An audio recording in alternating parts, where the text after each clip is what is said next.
bioskop pertama di Bandung yang kini berusia 100 tahun, yakni Gedung The Majestic. Gedung The Majestic terletak di Jalan Braga, Kota Bandung, Jawa Barat. Gedung ini selesai dibangun pada tahun 1925 yang dirancang oleh Profesor Insinyur Charles Prosper Wolff Schumacher. Gedung ini termasuk bangunan cagar budaya yang artinya sangat dilindungi. Gedung The Majestic sekarang ini digunakan untuk gedung pertunjukan. Bioskop Majestic memiliki gaya arsitektur Art Deco. Hal ini secara jelas terlihat dari fasad bangunan dan ornamentasinya. Ruang pemutaran film di bagian dalam gedung dibuat dengan bentuk berundak yang menandakan kelas serta harga tiket yang dijual. Kelas 1 berada di balkon, kelas 2 di bagian bawah belakang, sementara kelas 3 ada di bagian paling depan. Uniknya yang tidak ada di bioskop lain pada zaman itu adalah The Majestic ini penonton perempuan dan laki-lakinya dipisah.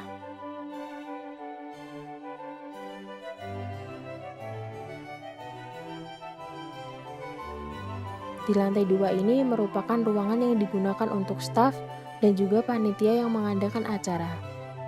Terdapat kayu kelapa yang ditutupi kain merah yang konon katanya untuk penyeimbang bangunan.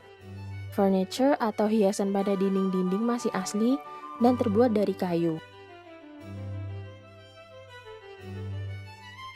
Lampu, ceiling lampu, tambahan lighting, perkembangannya terbatas karena gedung ini adalah cagar budaya.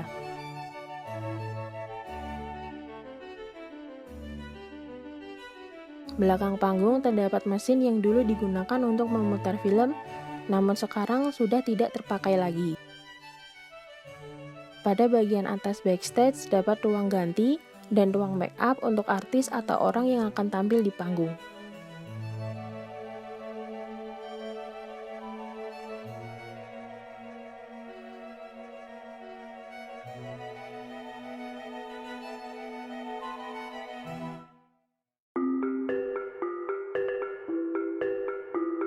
Keraton Kasepuhan Cirebon.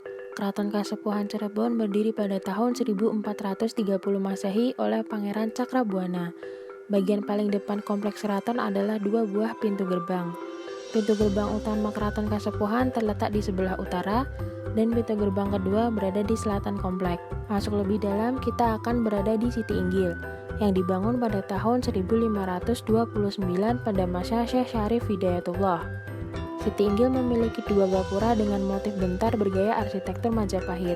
Terdapat 5 bangunan dalam Siti Inggil, yakni yang pertama Mandi Karasemen menjadi tempat perangkat gamelan atau kesenian.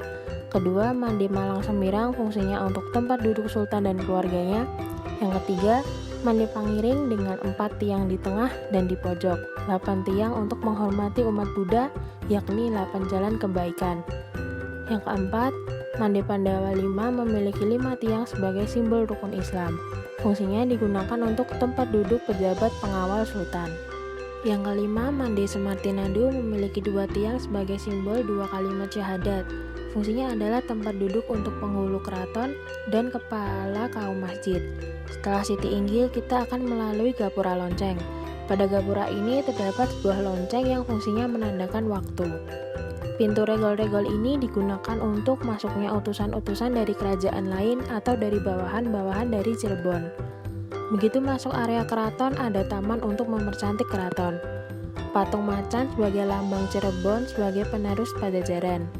Meja batu dari Raffles. Selanjutnya waiting room, disebut juga Sri Maganti atau menanti panggilan raja. Simbol Megamendung merupakan simbol raja atau Raja Cirebon.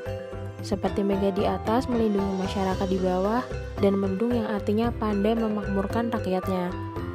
Di ruangan ini, patih keraton dan perdana menteri menerima tamu-tamunya adipati atau masyarakat yang mengadukan masalahnya di daerah mereka. Oleh orang Eropa dan Belanda dirubah menjadi seni arsitektur antara Timur dan Eropa.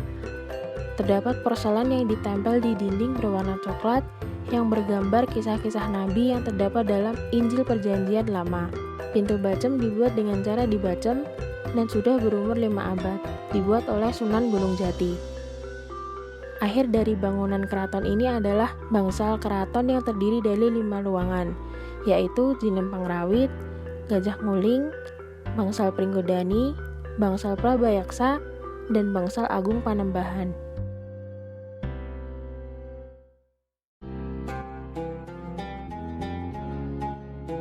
Dibangun tanpa kubah dengan arsitektur dinding yang unik, inilah Masjid Al-Irsyad di Kota Baru Parahyangan, Kabupaten Bandung Barat, Jawa Barat.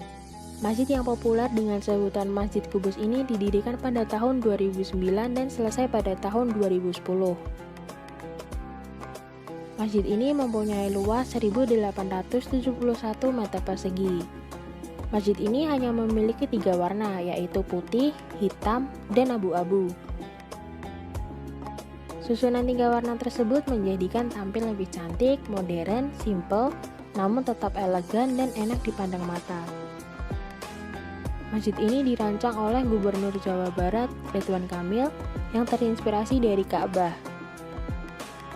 Masjid ini memiliki dinding yang dilihat dari kejauhan akan menghadirkan lafal Arab yang terbaca sebagai 2 kalimat tauhid, La ilaha illallah Muhammad Rasulullah, yang artinya tiada Tuhan selain Allah dan Muhammad adalah utusan Allah.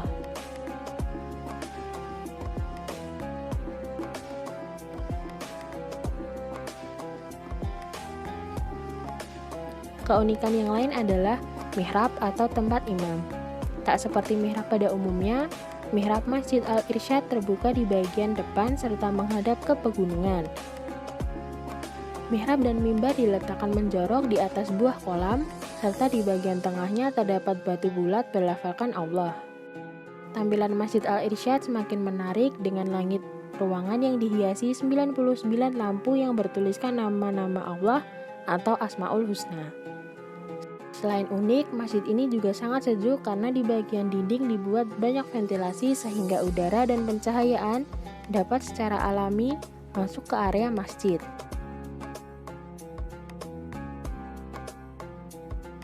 Masjid ini banyak mendapatkan penghargaan di bidang arsitektur. Pada tahun 2010, National Frame Building Association memilih Masjid Al-Irsyad sebagai salah satu dari 5 Building of the Year 2010 dalam kategori arsitektur religius.